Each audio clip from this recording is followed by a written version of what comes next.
Hi guys, welcome back to another video. Today's video is going to be a Tony Ferguson fighter showcase, and before we hop into the gameplay, I'm just gonna say it now that Tony Ferguson is probably the best fighter in this division that I've used, and I'm gonna tell you why. So to start with his positives, he's got very good submissions, as you'd expect, because he's Tony Ferguson, black belt in jiu-jitsu, and in real life he finishes a lot of his fights through submissions. Got great wrestling, very good boxing. His knees and elbows are a crucial part of his game. If an opponent's coming in too close, you can hit him with a knee, hit him with an elbow, and they do a lot of damage. He has these abilities to throw unpredictable strikes, like you've got that Yair Rodriguez side elbow, which surprised a lot of people. So that unpredictability with his strikes and how you can mix them all together while using him, that's a very big positive. And this last one is going to be shown in the next two videos is one that surprised me a lot, is that Tony Ferguson has ridiculous knockout power. I'm talking about not knockout power where you have to stun him like 7 times beforehand and then you get a flatline KO. I'm talking about just straight one hit puts the opponent to sleep, and I'm going to be showcasing to you these attributes in these next 3 clips. So we can also talk about his negatives. So we know that negatives, his leg health isn't great, and he's prone to leg kicks. His body health isn't the greatest, so he's also prone to body shots. And we know that his actual leg kicks when he's standing up, when you're trying to throw it at your opponent, aren't the greatest. And obviously if you like implementing leg kicks, this Tony Ferguson might not be the fighter for you.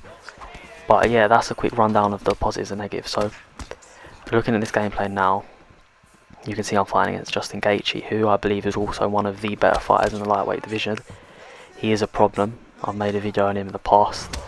Justin Gaethje matches up well to Tony Ferguson in the sense that Justin Gaethje can turn this into a real hard fight with his boxing, but Tony Ferguson's boxing is also good. So stylistically, this fight is a hard one for Tony because Justin Gaethje's takedown defense, and Justin Gaethje has brilliant leg kicks, which if my opponent uses correctly can cause me a lot of damage. So as the fight is playing out in front of you now, you can see that it's the first round of a 5-round fight.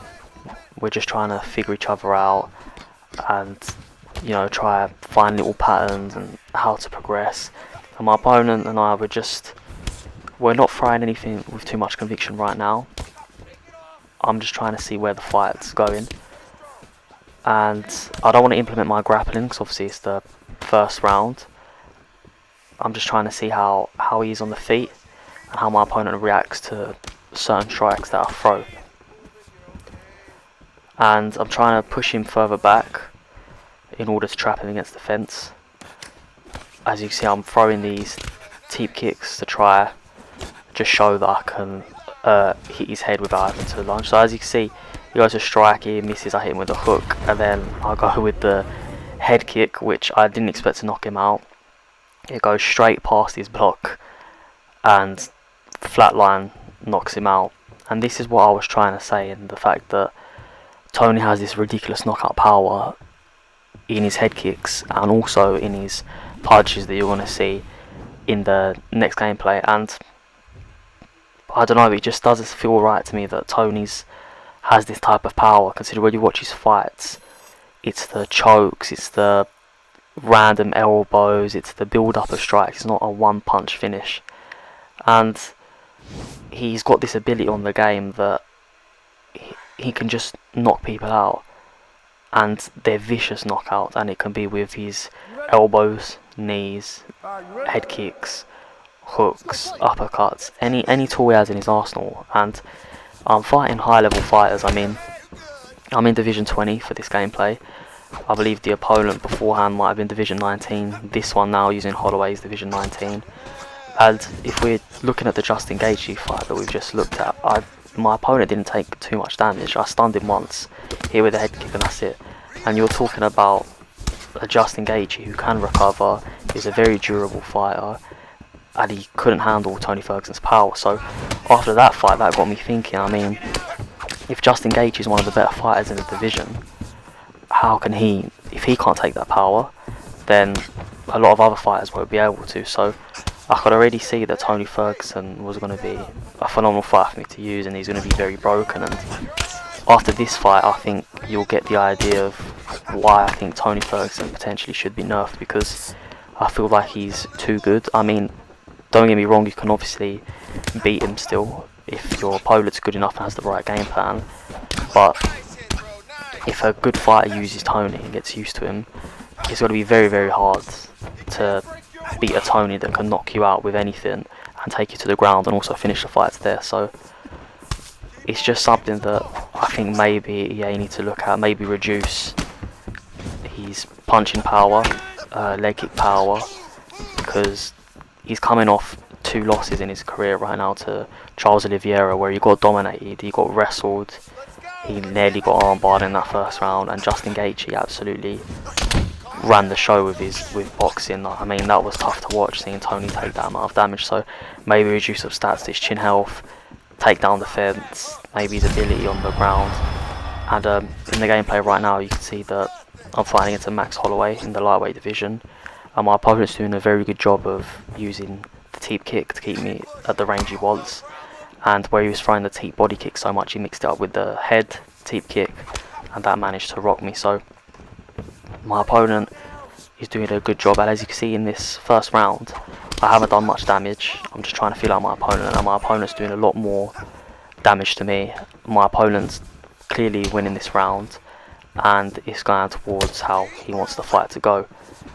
And that's an important point that I'm trying to make now, is that in this round I haven't done a lot of damage. As you can see, I try to shoot for the takedown there, which I never usually do in round 1, but I just wanted to show that to my opponent that I can take it to the ground if I want to, but he denied it, which gave me the idea that this is going to be a good fight and my opponent knows what he's doing.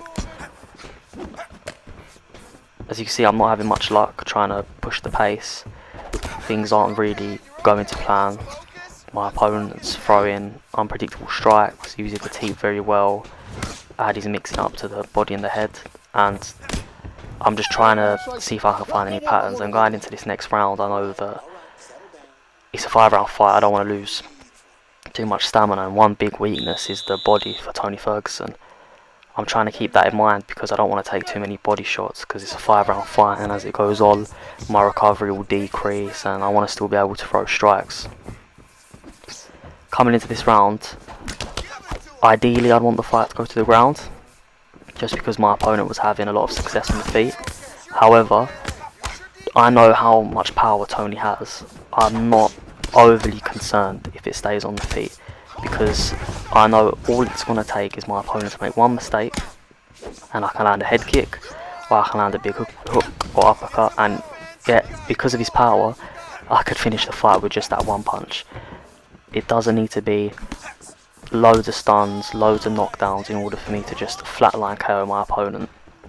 And a lot of people don't realise this when coming up against Tony, and I never used to realise it either, is that he has this ability to just knock you out, and it just puts that extra bit of confidence in you that if for whatever reason I can't take the fight to the ground like I tried in round 1 and my opponent denied it, it's only going to be a matter of time before something lands, something big, and it will knock out my opponent. So I've got that in mind. I'm waiting really for my opponent to miss a teep kick or miss some sort of big strike, and then I can capitalise on it. And I'm looking to bring that out of him. I'm hopping in between the boxing range and kickboxing range, and I'm hoping that when I go back into that kickboxing range, he goes for a big strike, misses, and then I can capitalise. So that's what the plan is right now. I don't want to take him to the ground as of yet, just because he denied the first attempt, and it will drain my stamina if I keep missing takedown attempts. He goes for the kick there, misses. I managed to get the stun off, and now I'm putting pressure on him. I went for a body shot here, which then annoyingly went for a takedown, but that's fine. My opponent does a good job of circling towards the cage and putting me against it. I managed to shrug him off, and now he's against the cage, which is where I want to apply pressure. Hit him with the switch kick, which was beautiful. That kick is such an effective tool in this game. He misses the kick again. I go to the body, go for a head kick, which gets the stun. and then I hit him with the left hook and it knocks him out. And as you can see from that knockout, that it was just a beautiful clean knockout. But it's a fight in which I didn't do too much damage.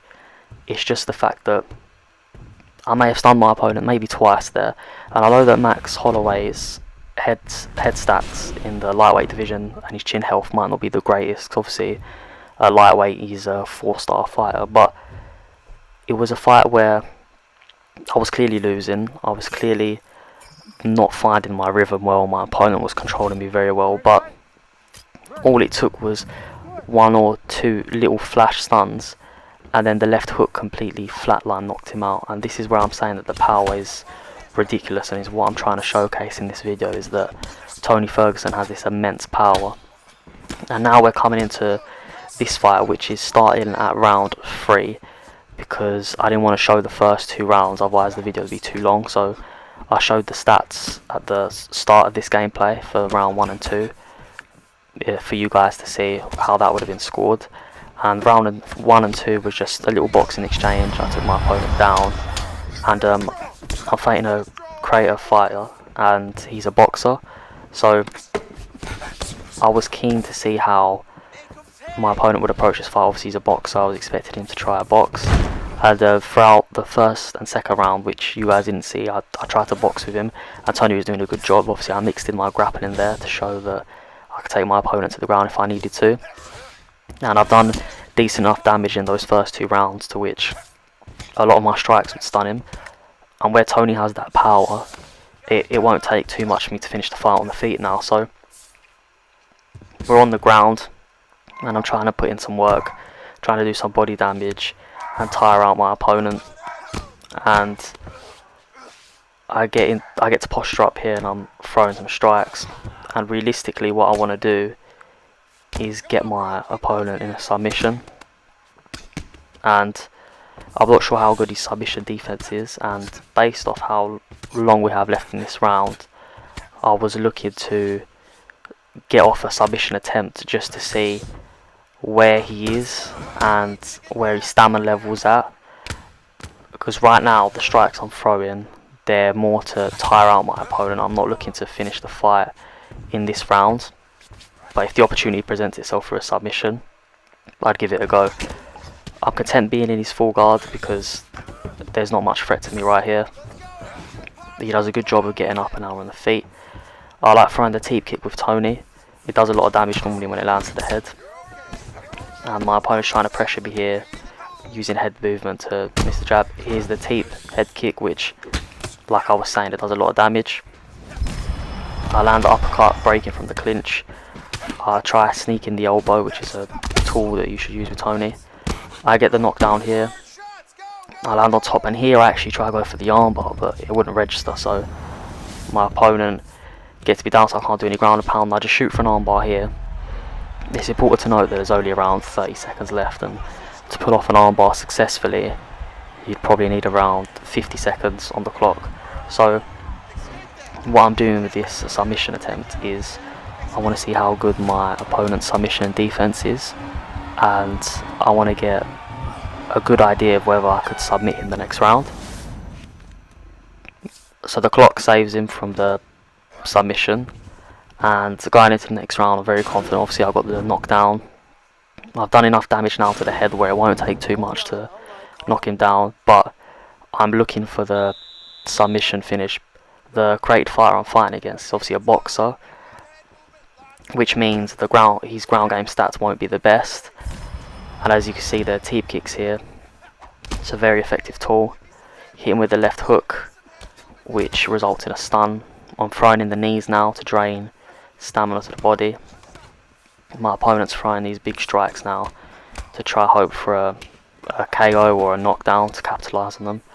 And now I'm just putting on the pressure. And with Tony, because of his gas tank, I mean, if you look at how much stamina I have going into round 4, that is more than ideal.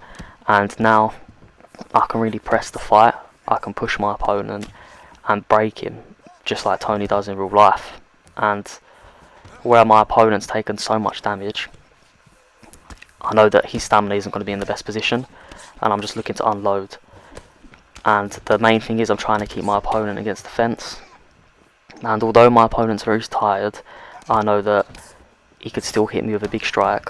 So ideally I want this fight to the ground where his stamina I can control, I can deny transitions, and I can look to finish the fight via submission. So